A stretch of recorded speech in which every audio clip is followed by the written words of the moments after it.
A couple months ago, Drawfee took turns drawing each other's childhood art, which is a staple in the art challenge community, and Jacob did a reinterpretation of a comic called Cats of Joy, which was originally done by Karina.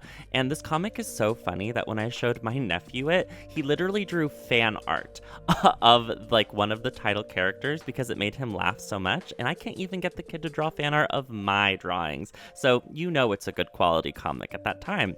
And I decided to do a little illustration of them. And to be completely transparent, this was voted on by the lovely members of my Patreon, where at first I thought it was going to be a tie between Cats of Joy and these new characters called Ghost Guy PI. More on that later, but for now, let's go ahead and jump straight into the speed draw. Anyway, so initially I thought this was going to be a tie at the $15 tier because that's like a poll or whatever. So I decided to draw a comic starring all of the characters, the Cats of Joy cats, and then also the Ghost Guy PIs. But when all was said and done and all the votes came in, actually Cats of Joy won out, and I was like, oh, well, that was silly.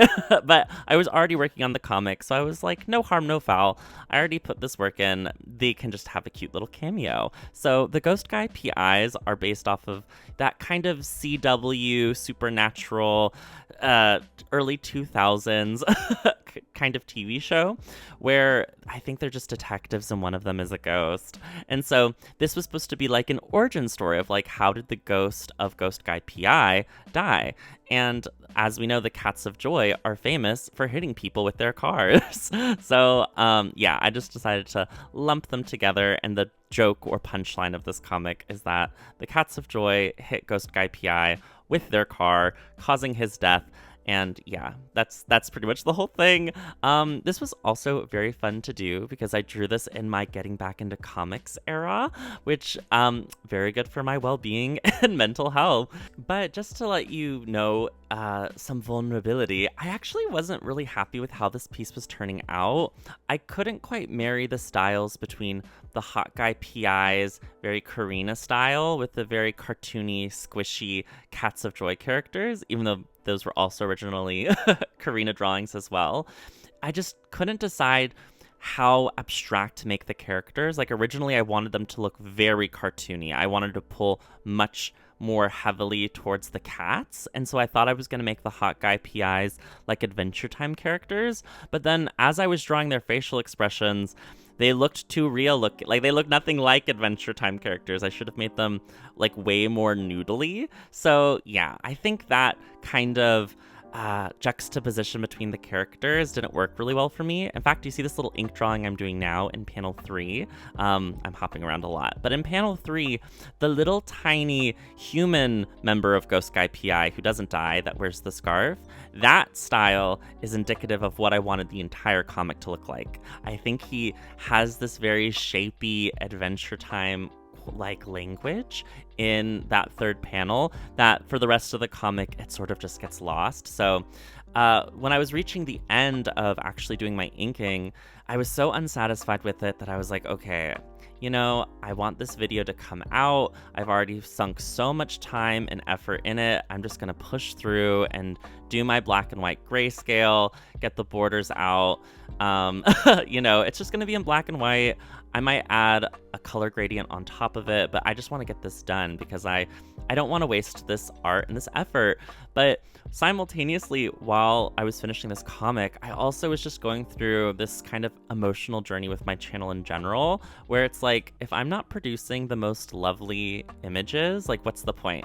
Because if I'm not pushing myself to either grow as an artist, or if I'm not learning new skills, and why am I here? What am I doing? So, yeah, this is the finished illustration. You can just pause in order to read the comic. And so I thought, okay, scrap the whole thing. What if instead that comic, because I did put a lot of work on it, so I didn't want to go completely to waste. I was like, what if that's just a t-shirt and I put that on some other cat characters that I like a lot? Enter our favorite Moonpaw. So this is going to be an illustration of Moonpaw and their brother, Kai. Is that his name? Oh my gosh, fake fan. I completely forgot. Maybe it's Dai. I can't remember. But yeah, so this is Moonpaw and Moonpaw's goth little brother. or twin. Are they cousins? It's been so long since I've made my Moonpaw video, I actually don't remember.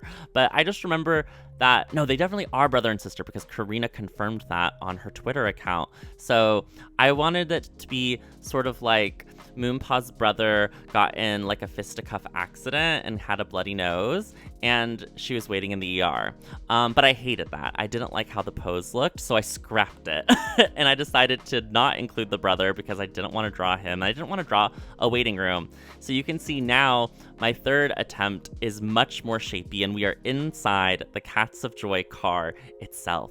And I was like, I am going to draw the Cats of Joy closer to the Karina style. So this is when I do a complete 180, and I'm like, I just have to accept that I'm more of an anatomy person than a shape language person. So I draw these like really, I think, evocative, but early, I don't know, like young adult versions of the Cats of Joy characters, and I think they look so good. They're kind of giving Courage the Cowardly Dog villains a little bit, but I'm not mad. So in this scenario, I think the Cats of Joy are these like villains of the week, and maybe they're robbers and there's a heist, and Moonpaw has just entered the villa. No, I'm kidding. She's entered the car, and she's like, you drive now or I will blast you, because we know her blast ray is devastating and will kill you. So she's sort of holding them at finger gun point, and yeah, she's forcing them to drive either to like help or harm whatever heroic cause Moonpaw is doing. And also, even though I was just using female pronouns,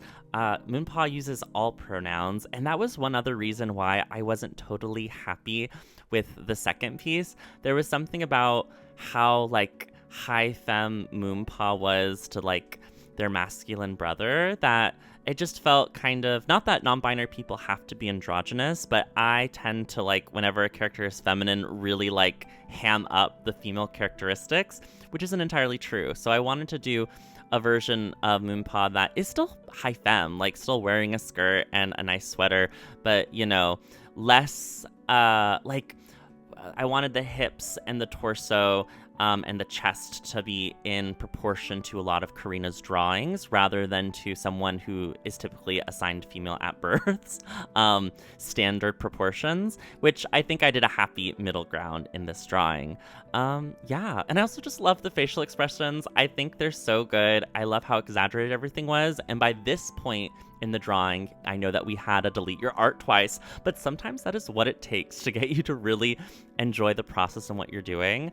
I love the shape language that this piece settles on. I think that the windows are just so funky and weird. Like, this is not what a normal car looks like, but that's not the point. The point is that it's the emotional feel and the storytelling of this like one-page panel illustration. Yes, and there you see, I put the comic, I did the thing, I put the comic on Moonpaw's sweater, which I think just, it gives this like added realization to the image, I think. Now we're just doing a little bit of lighting and some shadows, which really ground the figures into the composition. As soon as you add those cast shadows, y'all, it looks like a real illustration. And this is the finished results. Very happy with how it came out. I think this foreshortened finger looks phenomenal. It took me a long time to find good reference images to be able to do it. But yeah, let me know what you think of the Cat of Joy characters. Which is your favorite? Mine is definitely Cigarette Scarface, but Peace Collar is really cool too. So thank you so much for taking time out of your day to watch me do a silly little drawing. My name is Nathan, and if you want to support the channel, like, subscribe, or click the little link down below and follow my Patreon, where for just $4 a month, you can have your name in the end credits. And speaking of end credits, here they are now. Special thanks to Anna Sophia Boyd, Axelius the Great, Bodhi, Blue Uwu, Bobby, Beck, Cake Daniel, K Clark, Christopher, Dabdudu, Aaron Martin, Dax Quinn, Emma Wee, Gay Jarris, J Johar, JD Boy 2000, Johan, Elizabeth, Hudis, Laka2, Geek Girls Rule, Kitsune Chibiko, Lucky Paradox, Melon, Mild Mothman, Mistake, Native Runner, Orion Amastasia, Pinecone, Potion, Cellar Door, Rin, Scorching Ray, Sir Camelot, Small Sax Jammer, Shenanigans, Tad the Turtle, Tarthliner, The Real Michael, Thumper Daytime, Tony, Tortilla Chips Tuesdays Anyways, Tuncher Katie Bean, and Tuppence Pies. Thank you so much for watching. My name is Nathan, and I'll upload a new video real soon. Bye!